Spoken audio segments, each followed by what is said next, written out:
दोस्तों आज की वीडियो में कुछ ऐसे यूजफुल टिप्स एंड ट्रिक्स हैं जो आपके रोज़ के काम को आसान और बेहतर बनाने के साथ साथ आपको स्मार्ट भी बनाएंगे। तो चलिए शुरू करते हैं। तो यहाँ पर मेरे पास एक कार्डबोर्ड बॉक्स है। इस तरीके का अगर बॉक्स घर में आ जाता है ना, तो आप इसे फेंके नहीं, आप इसे अलग अलग तरीके से यूज़ कर सकती हैं। कैसे, चलिए बताती हूँ। तो यहाँ पर मैंने बॉक्स के ऊपर कुछ कवर नहीं किया है। आप चाहे ना तो इसको और बढ़िया बनाने के लिए इसके ऊपर वॉलपेपर वगैरह लगा सकती हैं। जो गिफ्ट रैप करने वाला पेपर रहता है ना, वो भी लगा सकती हैं।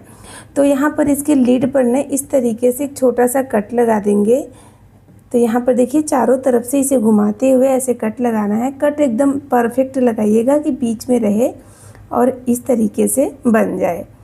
अब क्या करेंगे, जो हमारे घर में पॉलीथीन आता है ना सब्जी और फ्रूट के साथ, आप उस पॉलीथीन को ले लीजिए और इस तरीके से इसे फोल्ड करिए। ये देखिए ऐसे।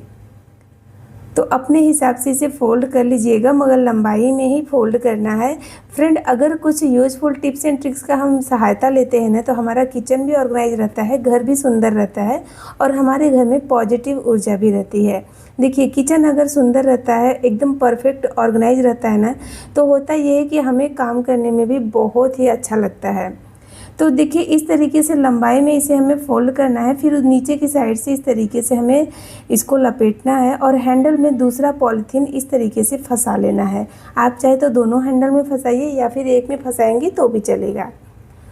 अब इस ब्लैक वाले पॉलीथीन को भी हम इस तरीके से शेप देंगे, मतलब लंबाई में कर लेंगे। उसके बाद फिर से हम इसे इस तरीके से लपेटते जाएंगे। बस ऐसे ही आपके घर में जितने भी फालतू पॉलीथीन है उसे ऐसे लपेटते जाएं, लगाते जाएं। ठीक है।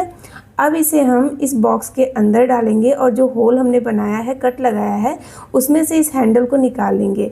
बस लास्ट वाले हैंडल को आपको निकाल देना है बाहर की साइड। उसके बाद इसे बंद करना है। तो यहाँ पर मैं टेप लगाकर इसे बंद कर देती हूँ और ये लीजिए, अब ये परफेक्ट हो गया है। इसे यूज़ करना आसान हो जाएगा फ्रेंड। ये देखिए, पॉलीथीन घर में ना फैला ही रहता है, मतलब किचन बहुत ज़्यादा मैशी कर देता है। तो आप इस तरीके से ऑर्गेनाइज करके रख सकती हैं। कैसा लगा कमेंट करके ज़रूर बताइएगा। चलिए देख लेते हैं अगला टिप क्या है। यहाँ पर मैंने प्याज लिया है। प्याज को लेकर मैं आपको और भी आइडिया देने वाली हूँ, तो इतने पर जाइएगा नहीं।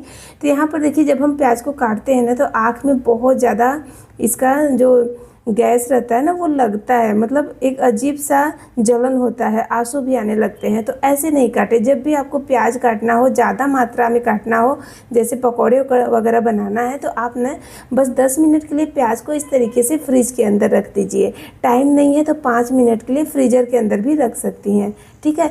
इतने टाइम में ही ये काम करना शुरू कर देगा। अब आप प्याज को काटिए, बिल्कुल भी आपके आँख में जलन नहीं होगा, आप आसानी से काट लेंगी।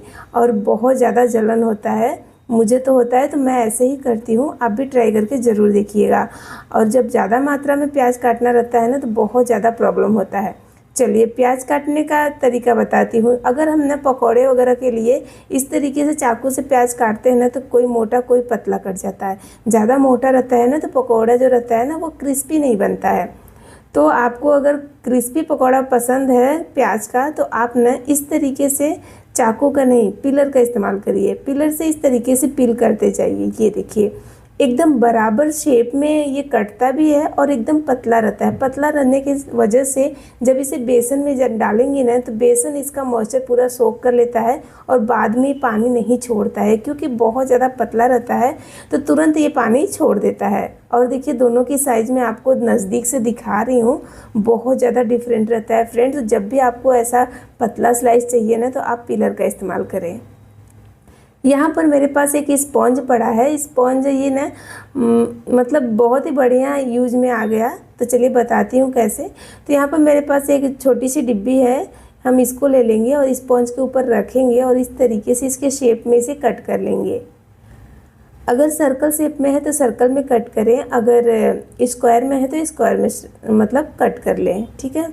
तो यहाँ पर ये सर्कल शेप में है, तो मैं इसे इस तरीके से कट कर लेती हूँ। आप चाहे तो मार्क लगा कर भी कट कर सकती हैं, अदरवाइज ऐसे भी कट कर सकती हैं। चलिए, अब इसे मैंने काट लिया, मगर इसका जो थोड़ा बहुत कोना है उसे अच्छे से काट करके इसको एकदम परफेक्ट बनाएंगे। ये देखिए, अब इस स्पॉन्ज को हम इस तरीके से इस डिब्बी के अंदर डालेंगे।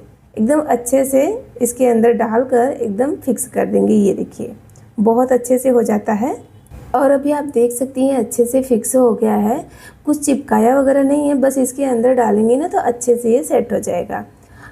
अब इसके ऊपर हम डालेंगे थोड़ा सा उजाला, जो हम कपड़े को वाइट रखने के लिए यूज करते हैं, बस उसी को थोड़ा सा डालना है, बहुत ज़्यादा नहीं, मतलब 8 से 10 बूंद बस, ठीक है।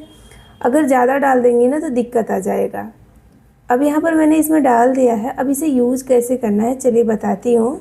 अगर आपको किसी पेपर पर इस तरीके से अंगूठे का निशान लगाना है और आपके पास इंक पैड नहीं है तो आप इस तरीके से लगा सकती हैं और बहुत ही परफेक्ट बनता है। ऐसा नहीं है कि बिल्कुल भी बेकार हो जाएगा। बेकार कब होगा, जब आप इसमें बहुत ज़्यादा इंक डालेंगी तो ये परफेक्ट नहीं होगा। तो ये देखिए जो हमने कम लगाया है वो एकदम सही निशान आया है, मगर ज़्यादा लगाएंगी ना तो निशान सही नहीं आता है, बस यही फ़र्क है, मगर ये काम आ जाता है। तो आपको जब ज़रूरत हो नहीं हो तो आप इस तरीके से काम चला सकती हैं। यहाँ पर मेरे पास टी शर्ट है। जब भी हम नया कपड़ा लेके आते हैं दोस्तों तो आपने देखा होगा कि इसमें इस तरीके से टैग लगा रहता है। अब टैग को निकालने के लिए हम हमेशा यही गलती करते हैं। क्या आप भी करती हैं? कमेंट करके ज़रूर बताना। साथ में ये भी बताना कि आप मेरे वीडियो को कहाँ से देख रही हैं, मुझे खुशी होगी। कैंची लगाना मतलब कैंची से फटाफट काट देना। मैं नहीं काटती हूँ क्योंकि इसका जो धागा रहता है ना बहुत ज़्यादा मजबूत रहता है। इसे कई तरीके से यूज कर सकती है। मैं आपको अगले वीडियो में इसका वीडियो दिखाने वाली हूँ, तो उसके लिए आप चैनल को सब्सक्राइब कर लीजिएगा और वीडियो अच्छा लगेगा तो लाइक शेयर करिएगा। और यहाँ पर देखिए एक साइड से ये जुड़ा रहता है, उसमें फिक्स रहता है धागा, मगर दूसरे साइड में आपको थोड़ा सा प्लास्टिक दिखेगा, तो उस प्लास्टिक के साइड को आपको खींचना है, बड़े आराम से निकल जाता है। और देखिए यहाँ पर सारा टैग निकल गया है। ये देखिए बिना कैंची से काटे हुए हमने इसे निकाल दिया है। अब क्या करेंगे, हम इसको वापस से इसके अंदर डाल देंगे और ये अच्छे से फिक्स हो जाता है। ये देखिए अब ये नहीं खुलेगा। तो इस धागे को कैसे इस्तेमाल करना है उसके लिए आप मेरे अगले वीडियो को ज़रूर देखिएगा, मैं जल्दी ही अपलोड करूँगी। और अपने दोस्तों और फैमिली के साथ शेयर करिएगा। चैनल को सब्सक्राइब नहीं किए हैं तो कर लीजिएगा। चलिए आगे बढ़ते हैं। अभी ना वैकेशन चालू हो गया है और बाहर घूमने या फिर बच्चों को लेके हम कहीं रिश्तेदार में या फिर कहीं शादी में जाते हैं ना तो बहुत सारे कपड़े हो जाते हैं। कभी कभी तो ऐसा लगता है कि जो छोटे कपड़े रहते हैं ना वो तो गायब भी हो जाते हैं, मतलब ज़्यादा कपड़ों में वो गुम हो जाते हैं। तो कपड़ों को रखने का सही तरीका आपको बताती हूँ। कम जगह में भी आ जाएगा और कपड़ा भी सारा मिल जाएगा।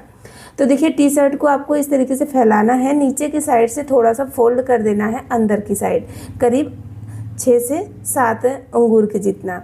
उसके बाद आप ना जो बनियान है, जिसका भी टी शर्ट है उसका बनियान, उसका अंडरवियर इस तरीके से सेंटर में रख दीजिए। फिर दोनों साइड से इस तरीके से फोल्ड करिए, आस्तीन को वापस से फोल्ड करिए। जैसे वीडियो में दिखा रही हूँ उसे ध्यान से देखिएगा। मतलब कहने का ये है कि मुझे सुनने से ज़्यादा आप वीडियो को ध्यान से देखिएगा, समझ में आ जाएगा। ऊपर से नीचे की साइड फोल्ड करेंगे, फिर नीचे के साइड को ऊपर फोल्ड करेंगे। अब जो हमने पहले फोल्ड किया था सबसे स्टार्टिंग में, उस फोल्ड को हमें इस तरीके से खोलना है और ऐसे अंदर की साइड कर देना है। मतलब इस फोल्ड के अंदर पूरा टी शर्ट जाएगा। और देखिए बस इतनी से टी शर्ट में 3 कपड़े हमारे हो गए हैं। तो ऐसे बच्चों का या फिर हस्बैंड का कपड़ा है ना तो ऐसे रखें। इससे होगा ये कि उनका जो कपड़ा है एक साथ मिल जाएगा, वो भी खुश आप भी खुश। चलिए बढ़ते हैं नेक्स्ट टिप की तरफ। मोबाइल और कोलगेट का ये हैक देखकर तो आप भी चौंक जाएंगी। तो उसके लिए आपको करना क्या है, एक जिप लॉक बैग लेना है छोटा वाला, इस तरीके से, बहुत ज़्यादा बड़ा मत लीजिएगा। अब इसमें वाइट वाला कोलगेट डालेंगे, करीब आधा छोटा चम्मच के जितना। उससे ज़्यादा भी रहेगा तो चलेगा, मगर उससे कम मत डालिएगा, ठीक है। तो वाइट कोलगेट लेना है, दूसरा नहीं लेना है। अब हम क्या करेंगे, इसके जिप को बंद करेंगे और कोलगेट को इस तरीके से बैग के अंदर अच्छे से फैलाएंगे। अगर एयर है तो आप जिप को खोल लें, उसके एयर को निकाल दें, फिर से अच्छे से पैक करें। अब ये इस तरीके से बनके तैयार हो गया है, देखिए। तो अपने घर में जितना भी मोबाइल है ना उतना बैग तैयार कर लें और मोबाइल के कवर को निकाल दें। उसके पीछे वाले हिस्से में आपने देखा होगा बहुत ज़्यादा मोबाइल गर्म हो जाता है, क्योंकि जब हम चार्जिंग पर लगाते हैं तो भी गर्मी के दिनों में मोबाइल बहुत ज़्यादा गर्म हो जाता है, या लंबे टाइम तक अगर यूज करती हैं तो भी मोबाइल गर्म हो जाता है। तो आप इस तरीके से कवर निकालने के बाद पीछे के साइड में इस बैग को रखें, फिर कवर को लगा दें, आसानी से लग जाएगा और ठंडा बना रहेगा, बिल्कुल भी गर्म नहीं होगा। वीडियो अच्छा लगा है तो लाइक शेयर करें, चैनल को सब्सक्राइब करें।